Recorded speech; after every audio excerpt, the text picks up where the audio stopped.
দেশৰ সাধাৰণ জনতা একেবাৰে উদ্ধত নহয় সেয়া পুনৰবাৰ প্ৰমাণ কৰিলে প্ৰধানমন্ত্ৰী নৰেন্দ্ৰ মোদীয়ে। এফালে দেশত এতিয়া সংঘটিত হৈছে ভয়ংকৰ ঘটনা, মৃত্যুৰ কিৰিলি 28টাকৈ পৰিয়ালত এতিয়া কান্দনৰ ৰোল, কোনোবা স্বামী হাৰা হ'ল, কোনোবা পিতৃ হাৰা হ'ল। প্ৰতিখন ঘৰতেই এতিয়া একুৰা জুই জ্বলিছে দপদপাই। তেনে মুহূৰ্তত এতিয়া নিৰ্বাচনী ভাষণৰ পৰা পিছ পৰি ৰোৱা নাই দেশৰ প্ৰধানমন্ত্ৰী নৰেন্দ্ৰ মোদী। বিহাৰত এতিয়া নিৰ্বাচনী ভাষণত ব্যস্ত প্ৰধানমন্ত্ৰী নৰেন্দ্ৰ মোদী। এফালে মৃত্যুৰ কিৰিলি, সন্ত্ৰাসবাদীৰ আগমন, আনফালে দেশত আৰম্ভ হৈছে এতিয়া পুনৰ এটা দিনৰ পিছতেই নিৰ্বাচনী প্ৰচাৰ। এই মুহূৰ্তত প্ৰধানমন্ত্ৰী নৰেন্দ্ৰ মোদীয়ে নিৰ্বাচনী ভাষণ আগবঢ়াইছে বিহাৰত। লৈ গৈছো তালৈ। एक प्रार्थना करना चाहता हूं, आप जहां हैं वहीं अपने स्थान पर बैठे रह करके ही, खड़े होने की जरूरत नहीं है, बैठकर ही 22 तारीख को जिन परिवारजनों को हमने खोया है,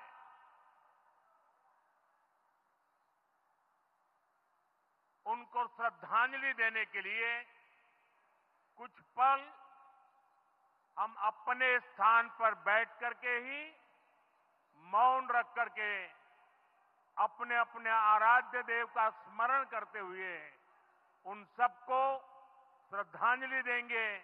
उसके बाद मैं आज अपनी बात प्रारंभ करूंगा।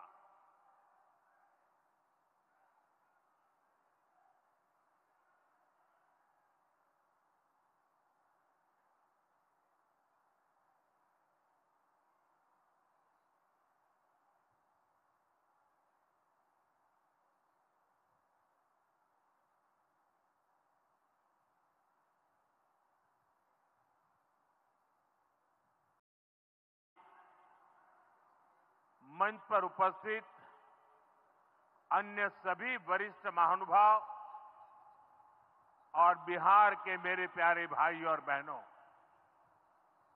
आज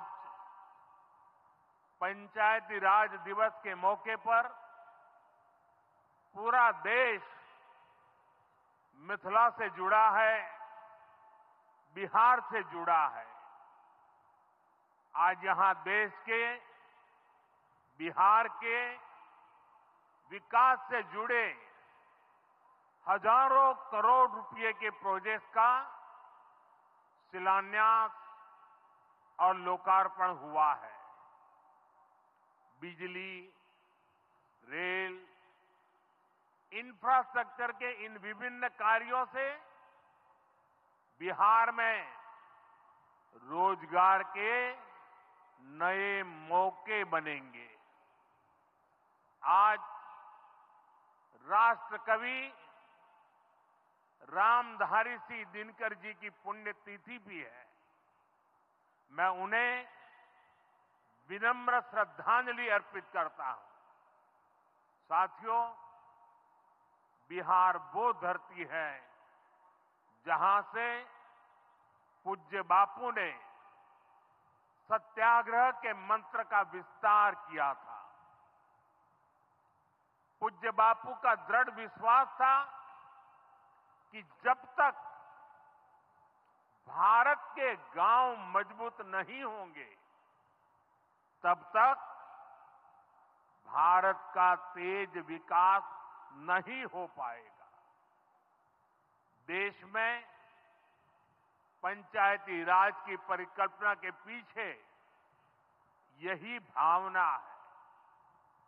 बीते दशक में पंचायतों को सशक्त करने के लिए एक के बाद एक कदम उठाए गए। टेक्नोलॉजी के माध्यम से भी पंचायतों को मजबूत किया गया। बीते दशक में 2 लाख से ज्यादा ग्राम पंचायतों को इंटरनेट से जोड़ा गया है। 5.5 लाख से ज्यादा कॉमन सर्विस सेंटर्स गांवों में बने हैं। पंचायतों के डिजिटल होने से एक और फायदा हुआ है।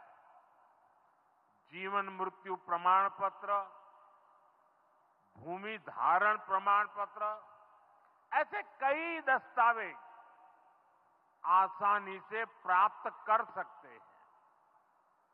आजादी के अनेक दशकों बाद जहां देश को संसद की नई इमारत मिली, वहीं देश में 30,000 नए पंचायत भवन भी बनाए गए।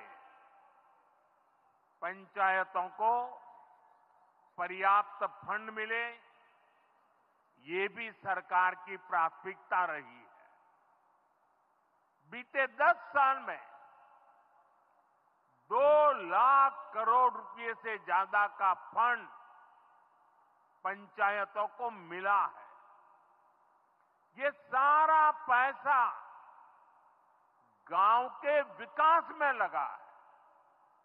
साथियों, ग्राम पंचायतों की एक और बड़ी समस्या भूमि विवाद से जुड़ी रही है। कौन सी जमीन आबादी की है, कौन सी खेती की है, पंचायत की जमीन कौन सी है, सरकारी जमीन कौन सी है, और इन सारे विषयों पर अक्सर विवाद रहता था। इसके समाधान के लिए जमीनों का डिजिटलीकरण किया जा रहा है। जमीनों के रिकॉर्ड का डिजिटलीकरण से अनावश्यक विवादों को सुलझाने में मदद मिली है। साथियों, हमने देखा है कि पंचायतों ने कैसे सामाजिक भागीदारी को सशक्त किया। बिहार,